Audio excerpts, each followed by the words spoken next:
We're going to start off by putting on a pot of rice, and we're going to use basmati rice because it is the rice that is used in India, and it just enhances the flavor of any Indian food that you're going to be making. I'm going to use 3 of the rice cups, and you'll always notice rice cups are a little smaller than the others. Once we've rinsed it, we're going to also now add the water to it. What you're going to do with basmati rice is exactly 2 times the amount of water by volume that you have of rice. 1.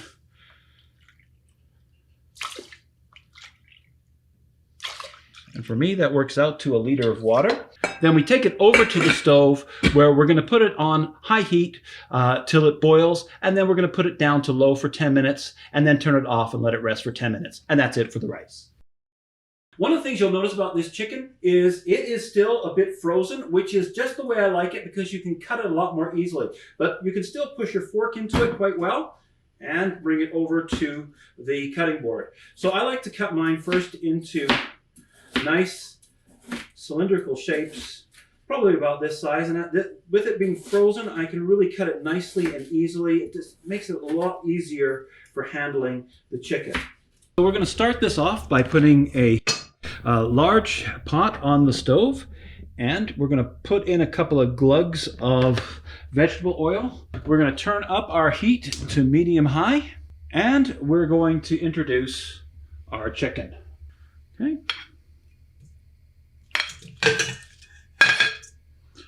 Super. Now we'll just leave that there. Next, we're going to chop the aromatics. What I've got here is 2 onions, 2 cloves of garlic, and some cilantro stalks. So you're going to want to chop those up. Not finely. You can just roughly chop everything up. When it comes to the onions, they should be fairly rough, and we can just put those into there.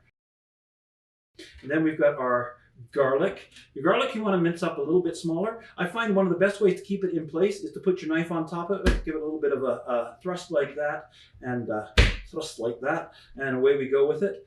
And you can chop it this way then. And then when you move it this way, what really helps is to keep it all in place is just a little spotch of, this is sesame oil, but olive oil, sesame oil, anytime you're cutting garlic, kind of helps it keep together. And you can mince it up a little finer as you go through it. So just kind of run your knife through that a few times until you got it nicely finely chopped. Once you've done that, you can just skip that into your bowl. And then last, you want to finely chop up your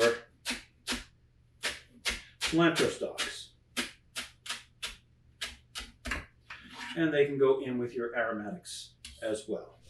All right, once the meat has basically cooked through, you want to spoon it out of the bowl and onto a plate just to save it for later. Then I'll throw in our aromatics.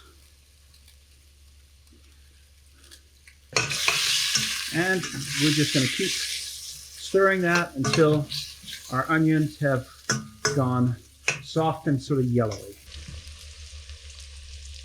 All right, now that our onions have cooked down quite a bit, they're looking really good, and we're getting this kind of nice little marmite-y stuff on the bottom, which means we're starting to get some caramelization happening. This is just the perfect stage now for us to reintroduce our chicken.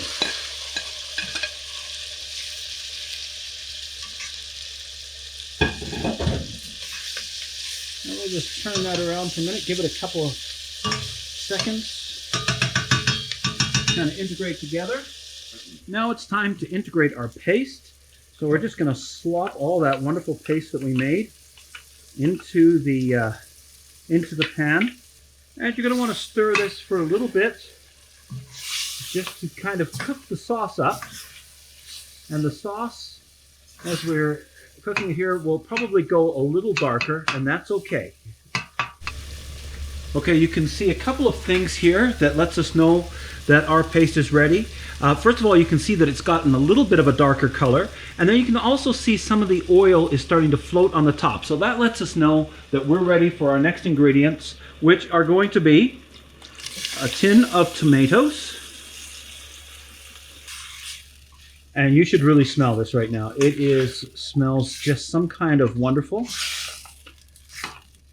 We've got one more ingredient that we're going to add here, and that is coconut milk. So you're going to add, I'm actually adding quite a lot because I like mine kind of coconutty, but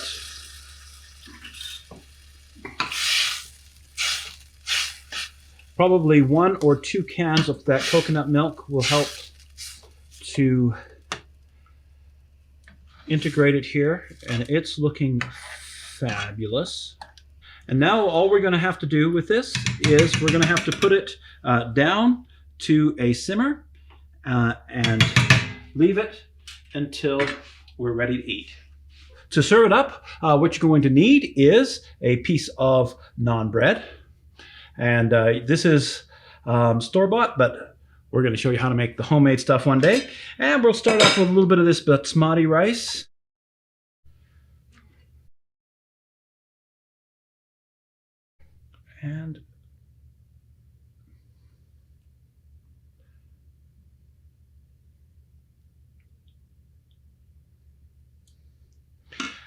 And then it's always nice to have a little bit of yogurt to go along with it, and a few cilantro leaves that you saved from your cilantro earlier.